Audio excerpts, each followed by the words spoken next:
কেন বিপ্লবী সরকার গঠন করা হয় বা সকল বিপ্লবী সরকার গঠন করলে এগুলো হতো না? তো সেই সিদ্ধান্তের ভুল যদি হয়ে থাকে, তার এক অংশের দায়িত্ব বিএনপির আছে। Didn't the BNP participate in the decision making? সরকারটা কেমন হবে? আমার তো মনে আছে আমি একটা স্কাইপ মিটিং সেখানে যখন জাতীয় সরকারের প্রস্তাব দেওয়া হয়েছিল, ওনাদের একজন হাই আপ নেতা ইনস্ট্যান্টলি রিজেক্ট জাতীয় সরকারের। শুধু তাই না, বঙ্গভবনে যে মিটিং ফার্স্ট হয়েছে সেখানে বিএনপির উচ্চ পর্যায়ের নেতৃবৃন্দরা হাত। সেখানে কি ধরনের সরকার গঠিত হবে তার দায়িত্ব যদি ছাত্রদের উপর চাপাইতে হয়, জামাতের উপর চাপাইতে হয়, বর্তমান এনসিপির উপর চাপাইতে হয়, তার বড় দায়িত্ব বিএনপির ঘাড়ে উনি, কারণ they were the participant in the decision. এখন বললে হবে না যে খালি ছাত্ররা ভুল করলে বিএনপি ভুল করলে অভ্যুত্থানের সকল আর অপেক্ষা কেন? ডেমোক্রেটিক পলিটিক্সে 5 বছরের জন্য বিরোধী দলকে 5 বছর জনস্বার্থের কথা বলে কি ধরনের ভূমিকা তারা এখানে পালন করছে, ভবিষ্যতে তাদেরকে মানুষ সাপোর্ট করবে কিনা, এই ভূমিকার উপর নির্ভর করবে মানুষ তাদেরকে কি পরিমাণ ট্রাস্ট এবং কনফিডেন্স গ্রো করবে। এই জন্য তাদেরকে যৌক্তিক সমালোচনাও করতে হবে ভালো কাজে। আমি বারবার তো এটা বলি, ওনারা ফ্যামিলি কার্ড দিয়েছেন, এটা মাস্ট বি রেসপেক্টেড, এটাকে আমরা সকলেই প্রেস করি। আবার এট দ্য সেম টাইম সংবিধান সংস্কার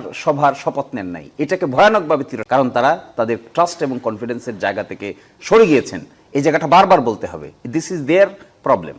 আবার এট দ্য সেম টাইম জনকল্যাণে কাজ করছেন। আমি শুনেছি 16 তারিখ তারা খাল খনন কর্মসূচি উদ্বোধন করবেন, এটাকে প্রেস করতে হবে। This is good work, we have to praise the good work. At the same time we have to reject the bad work. Bad ওয়ার্কটা কি? আপনি রাষ্ট্রপতি জুলাইয়ের পক্ষে কথা বলতেছেন, আপনি এখানে বসে থেকে আমি দেখলাম বিএনপি দলীয় মন্ত্রী এমপিরা টেবিল ছাপড়াচ্ছে যখন ফেসিস্ট বলে গালি। বাহ, এই যে একটা এম্বারেস, সেই জায়গায় কি জামাত থাকতে পারতো না? কেন থাকবে? বিএনপি রাষ্ট্রপতি বলেছেন, তাকে রাখার ক্রেডিট হলো বলেন রাষ্ট্রপতি তার সাক্ষাৎকার, সে নিজেই তো রাজসাক্ষী, নিজেই বলে দিচ্ছে যে আমি থাকতে পারতাম না যদি অমুক অমুকরা আমাকে সাপোর্ট। তাহলে এর মাঝখানে এই রাষ্ট্রপতিকে চায় না বিএনপি ছাড়া অভ্যুত্থানের জামাত বলি, এনসিপি বলি, যারা এর বিরোধিতা করেছে, সেই বিরোধিতাটা এসে সর্বশেষ প্রসিজুরাল বিরোধিতায় পরিণত হয়েছে সংসদ। এর আগ পর্যন্ত তার রাষ্ট্রপতিকে সামনে পায় নাই। যা কিছু বলেছে পত্রপত্রিকা, যা কিছু বলেছে নিয়মতান্ত্রিক ভাবে তো সামনে নাই। নিয়মতান্ত্রিক ভাবে প্রথম সামনে এসেছে যেদিন তিনি ভাষণ দিবেন, সেই দিন।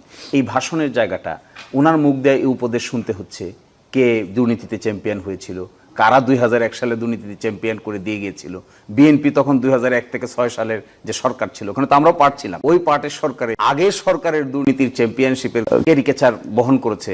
এবং এখানে এসে কিভাবে গণতন্ত্রের উত্তরণ হয়েছে, 1400 লোক মৃত্যুবরণ করেছে, ফেসিস্ট বলে গালি দিচ্ছে সরকারকে, আগের সরকার। আর সেই রাষ্ট্রপতির ভাষণ এখানে বসে বসে শুনতেছি। আমার মনে হয় এইটা শুনতে বিএনপির কাছে কেমন লাগে আমি জানি না, তবে রাষ্ট্রপতির জায়গাটাকে যদি ট্রাস্ট ওয়ার্থি ক্রেডিবল রাখতে হয়, তাহলে সত্যিকার অর্থে ক্রেডিবল লোককে ওখানে বসাইতে হবে। কারণ এটা সম্মানের জায়গা, এটা কিন্তু যুক্তিতর্কের জায়গা না। সব অঙ্গ ফেল করে গেলে রাষ্ট্রপতি ইজ দ্য শেষ পয়েন্ট। ওখানে আমরা একটা মিসট্রাস্টে ভুগতেছি। আমার ধারণা, আমি অনুরোধ করব, আমার ভাই এখানে আছেন, দ্রুত, ঠিক আছে প্রথম অধিবেশনে পারেন নাই, বাকি সময় যে সময়টুকু আছে টক টু দি, আচ্ছা বলেন প্রাইম মিনিস্টার বিদেশ যাবে, এসে রাষ্ট্রপতিকে রিপোর্ট করতে হবে না? কি বলবে যে এই প্রাইম মিনিস্টার এই রাষ্ট্রপতিকে কি রিপোর্ট করবে, কিভাবে রিপোর্ট করবে, কি কনভারসেশন হবে সেখানে? একটা চক্ষু লজ্জা বলতে কিছু নাই মানুষের? যে লোক একটু আগে মানে আমাদের সবাইকে এই দেশ থেকে তাড়িয়ে দিয়ে যে কথা বলেছে, আর এখন যে কথা বলতেছে 180 ডিগ্রি অ্যাঙ্গেলে লোকটা পোল্ট্রি বেড়ে, এই পোল্ট্রিওয়ালা লোকটাকে আমরা এখানে রেখে সবাই কমফোর্টেবল হচ্ছে না। ট্রাস্টের জায়গাটা একটু শেকি হয়ে গেছে, পুরাটাই শেকি হয়ে গেছে। আপনি জুলাই অভ্যুত্থানের পক্ষের শক্তিদের মধ্যে যতই যে বিতর্ক করুক না কেন, আন্তরিকভাবে একটা লিঙ্ক তো তাদের মধ্যে আছে। সেটা কি? তারা জুলাইকে রেসপেক্ট করে, সকলেই জুলাইকে রেসপেক্ট করে। এই কমন জায়গা তো আছে। এই কমন জায়গাটার মধ্যে ফাটল ধরতে হবে কেন রাষ্ট্রপতির ইস্যুতে?